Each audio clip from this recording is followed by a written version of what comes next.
Should there be term limits for U.S. Supreme Court justices? Demi Kouzounas.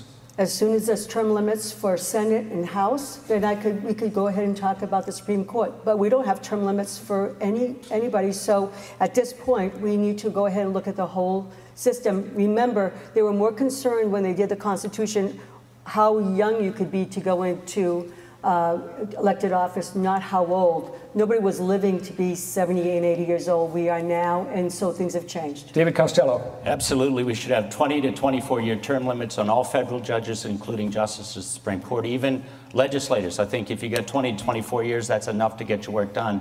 We need the churn in government. I'd also have age retirement requirements for justices as well of 80. Sen Cherry, very briefly.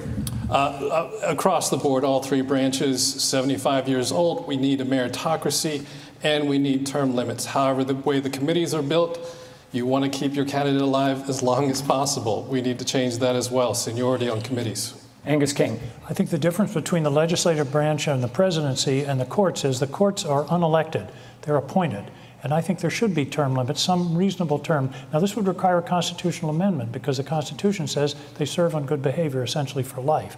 But I do believe that there should be some limit on the length of time a Supreme Court justice can serve. In terms of members of Congress, we have term limits. They're imposed by the people who vote every 4 years.